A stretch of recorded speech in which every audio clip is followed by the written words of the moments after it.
Hello everyone, Tina here. I hope you're having a fantastic day. Thanks for joining me. Well, today I get to share with you a project for Spellbinders, and this time we're using a Past Large Die of the Month Club Kit. This here is called the Festive Wreath Slider Card. Super neat, guys. It's an interactive card, and normally Large Die of the Month, if you're a subscriber, it's $27.50. Okay, if you're not a subscriber, the Large Die of the Month Club Kits are this here would be regularly $35, but they're having a sale right now with past club kits, and so this one is on sale for $21. But normally I'm not an interactive kind of card girl because I don't have the patience to read the directions. But this one, on the easy peasy level, 1 to 5, easy peasy being the most easiest, this is the easiest. So easy, guys. So I had so much fun creating a card with this. Nice thing about this is a 21-piece die set, and there's little dice for all occasions. There's hearts, stars, balloons, flowers, bunnies, streamers, there's snowflakes. So you can create a wreath using all these elements for almost every occasion. So neat. Now, the mechanism to create your interactive card is basically a 4-piece set, and that includes the little wreath that you're going to create with it. But for today, I thought we would create a fall card. There is a sentiment in this die set that says hi, and we're going to use that. So I grabbed the 2 fall leaves, and then I grabbed the leaves that could be added to your little florals that are in the die set, but I'm going to use them as fall leaves also.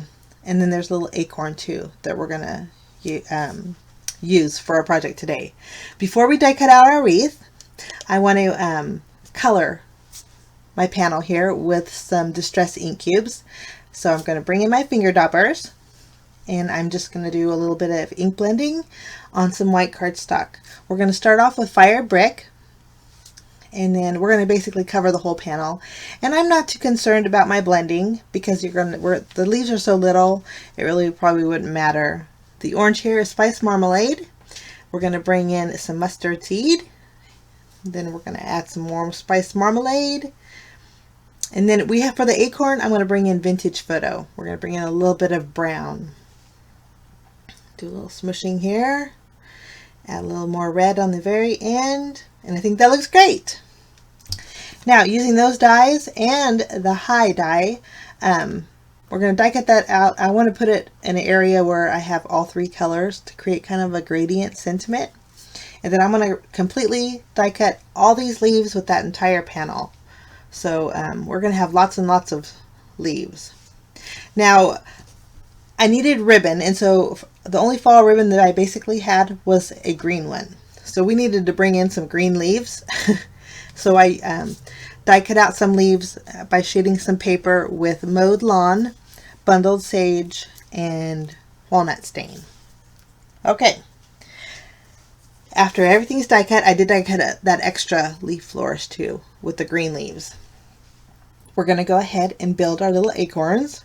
Aren't they so cute? The tops are separate, so all you do is just add dots of glue and attach the very top pieces. I die cut 5 of them. They're ready to go. Before we create our wreath, we need to build it. So we're going to bring in some white cardstock. Push these aside.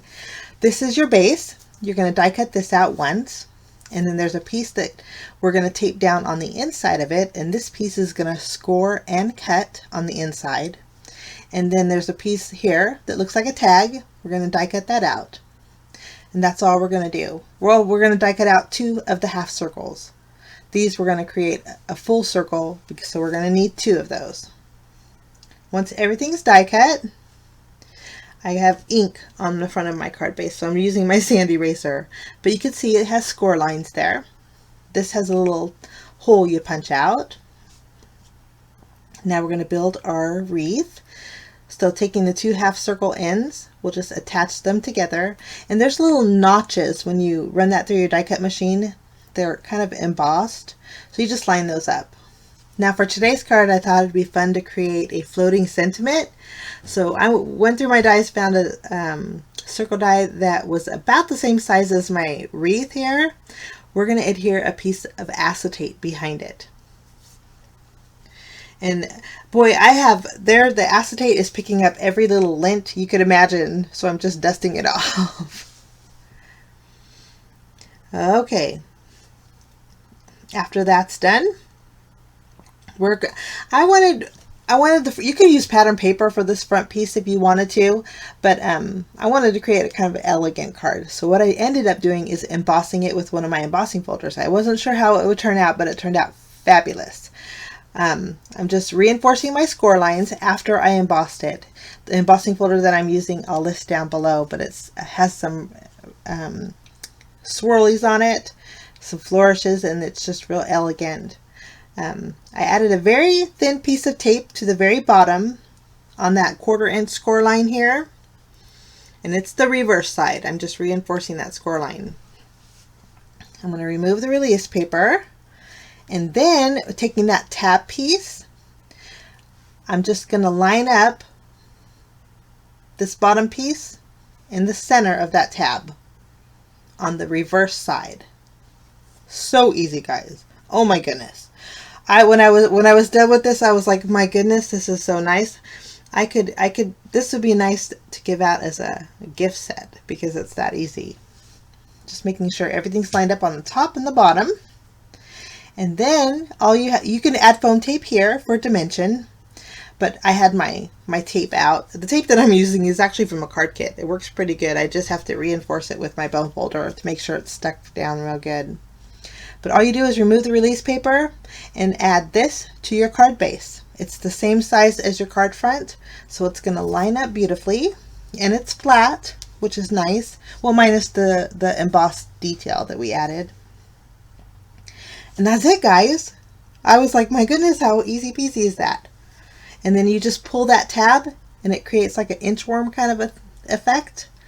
And that is the spot where you're going to put your wreath. And then you could add it to your desk. The recipient can just set it on their desk. I thought that's so neat.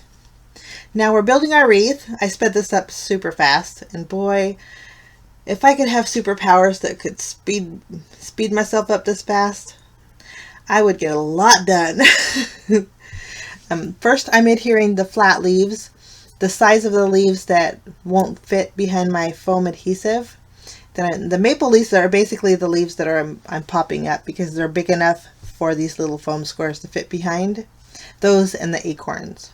But I'm adding those, and then with the rest of the leaves, I'm just doing a little tucking, making sure that the colors are kind of separated, that no two colors are together. And that's it. That's your wreath. How easy is that? So we have a little dimension on there. I'm just adjusting and using my glue. And then for my sentiment, I'm going to add some glue behind my H and my I.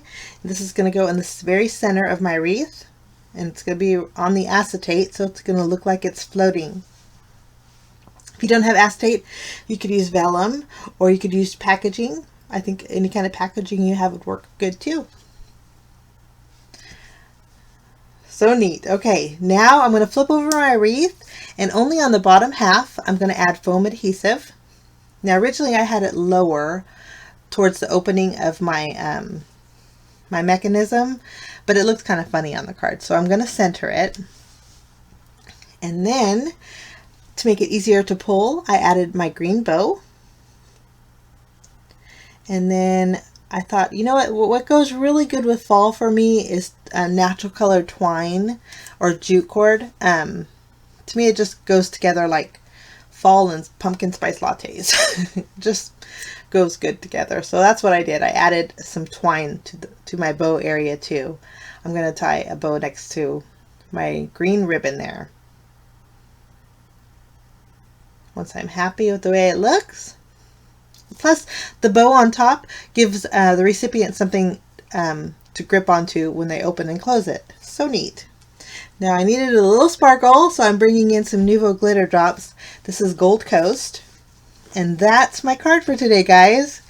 Easy peasy. I think it looks so pretty on a desk. And it slides open, and it would fit in the A2 envelope beautifully. And I think it's just super neat. If you're interested in this die set, this is the Festive Wreath cider card. It's the large die of the month for June 2019. I'll link it down below. Check it out. Have a great day, guys. We will see you again real soon. Bye-bye.